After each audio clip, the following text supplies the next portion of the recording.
A 56-year-old man comes to the emergency department with acute severe chest pain. His echocardiogram is within normal limits and the contrast enhanced computed tomography of the chest, his CT, is shown here. We are supposed to know which of the following is the single most important risk factor for this patient's current condition. First of all, we have to know what the condition is based on the CT. So in the CT, we can see that this is his ascending aorta, this is his descending aorta, this is the pulmonary trunk, and we can see clearly this septum like structure in the ascending aorta right here. So based on this, we know that this flap right here, this flap like structure that we are seeing, it is basically aortic dissection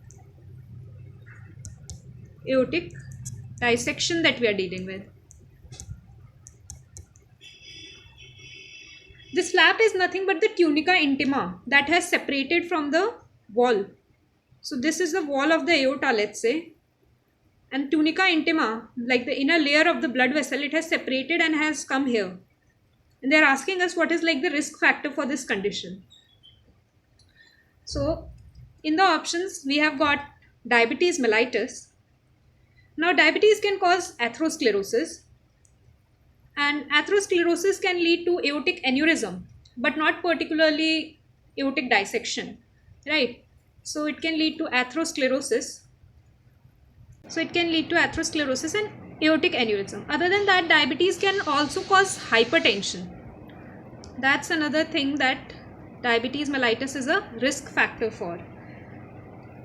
It can contribute to atherosclerosis and hypertension. Then other than that, we have got high cholesterol. High cholesterol, again we know, high cholesterol can also lead to atherosclerosis, and atherosclerosis can lead to aortic aneurysm but not aortic dissection. Then if we talk about smoking, smoking is again one of the risk factors for atherosclerosis and aortic aneurysm but not aortic dissection. Another thing that smoking can cause is thromboangiitis obliterans, which is vasculitis of the small and medium vessels, medium arteries, small arteries, medium arteries, but aorta is like a big vessel, right? Then we have got hypertension. Hypertension is we are supposed to know, it's a factual thing, most important cause for aortic dissection is hypertension, single most important factor. So the answer for this is hypertension. Other than that, we have got here limited physical activity. Now limited physical activity can lead to stroke, MI, it can predispose to various cardiovascular anomalies, but again not aortic dissection per se.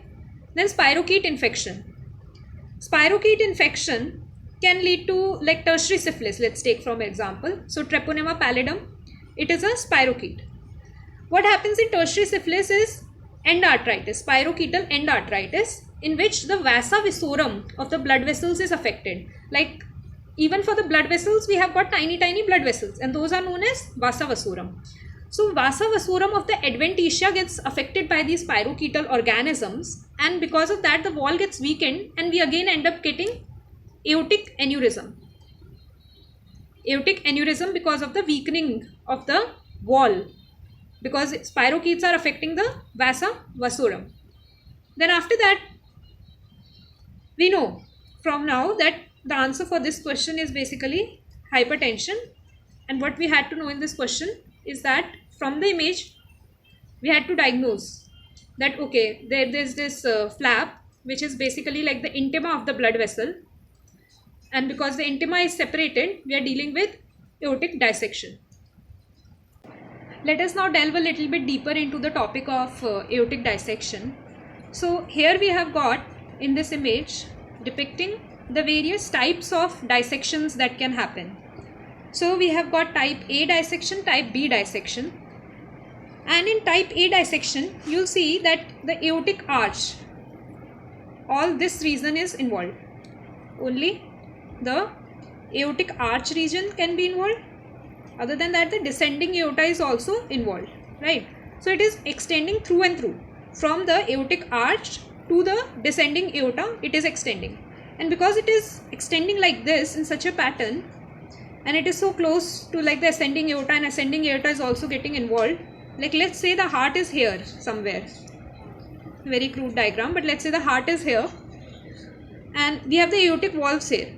So the aortic valves will also get affected, and because of that AR will start happening. Like there will be aortic regurgitation in type A aortic dissection.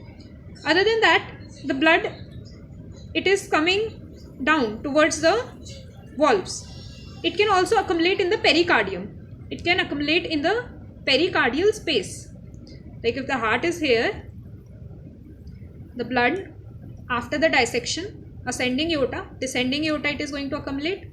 Ascending aorta also it is going to accumulate, and it is also going to accumulate in the pericardial tissue, and it is going to lead to tamponade, right?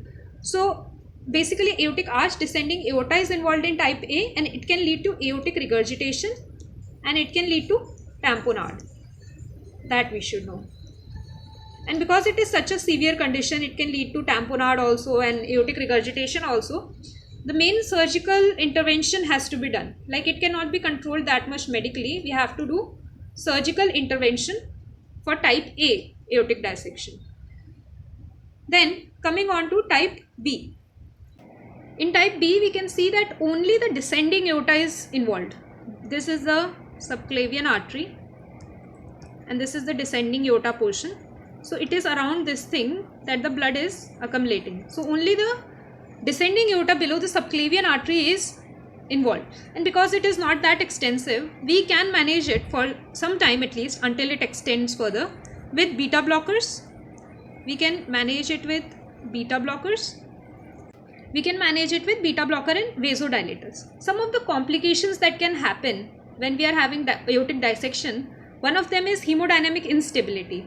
So in order to deal with that hemodynamic instability, we are giving the beta blocker and the vasodilator. Aorta can rupture also. If it is going on, if this pathology goes on for too long and no intervention is done, it can lead to rupture of the aorta and definitive death of the patient. Then coming to the etiology, one thing we have already talked about, and that is hypertension. Hypertension is a very important factor that contributes to aortic dissection. Other than that, connective tissue disorder like Marfan's. In this, the wall will become weak and they are like predisposed or susceptible to get aortic dissection. Other than that, if there is bicuspid aortic valve, like in case of Turner's, right? We have got bicuspid aortic valve in Turner patient, we see it. So in such patients, they are predisposed to develop aortic dissection. If we talk about the symptoms, these people get, the patient will come with chest pain that is very severe and it will radiate to the back. Severe chest pain radiating to the back is a symptom. And if the patient, the aorta ruptures, then the patient will become hemodynamically unstable. What is actually going on in this is, once the intimal flap separates, once that tunica intima separates from the wall, there is going to be formation of an intramural hematoma. It will create a false lumen. Now this false lumen just keeps on extending. It can extend to the heart. At times it can distally extend up to the external iliac and femoral artery also it can extend. Right.